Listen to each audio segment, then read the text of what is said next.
Ramai yang sedih dan terkejut apabila dilaporkan pemimpin agung Iran Ayatollah Ali Khamenei terbunuh susulan serangan rejim Israel dan Amerika Syarikat AS pada pagi Sabtu.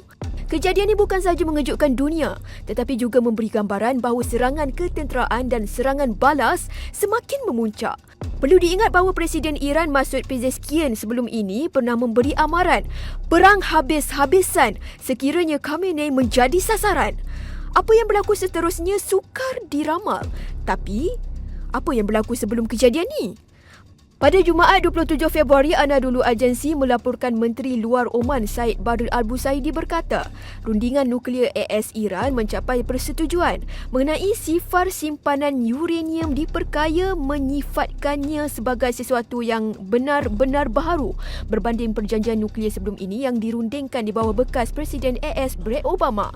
Bagaimanapun, Presiden AS Donald Trump mengambil pendekatan berhati-hati dengan menyatakan Washington berdepan keputusan besar yang perlu dibuat berhubung Iran, sambil menyatakan beliau tidak berpuas hati dengan perkembangan rundingan dan tidak menolak kemungkinan tindakan ketenteraan.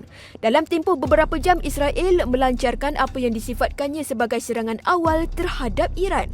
Letupan kuat dilaporkan di seluruh Tehran dan beberapa bandar lain termasuk Isfahan, Qom, Karaj dan Kermanshah sekaligus mendorong pihak berkuasa Iran menutup keseluruhan ruang udara negara itu sehingga diberitahu kelak.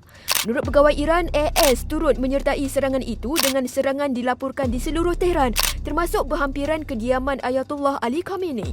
Penutupan ruang udara berlaku di seluruh rantau itu termasuk Iran, Iraq, UAE dan beberapa negara jiran yang mengenakan sekatan. Apa pendirian Malaysia?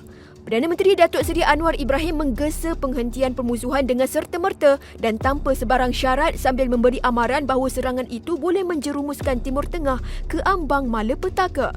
Kementerian Luar Malaysia juga mengecam sekeras-kerasnya serangan ke atas Iran serta serangan balas berikutnya ke atas Arab Saudi, Bahrain, UAE, Kuwait dan Qatar serta menggesa semua pihak supaya menahan diri semaksimum mungkin serta menyeru masyarakat antarabangsa termasuk Pertubuhan Bangsa-Bangsa Bersatu PBB mengambil tindakan segera bagi memulihkan keamanan dan kestabilan. Anadolu Agency melaporkan wakil tetap Iran ke Pertubuhan Bangsa-Bangsa Bersatu PBB Amir Said Iravani mengkritik AS dan Israel kerana melancarkan perang terhadap piagam PBB.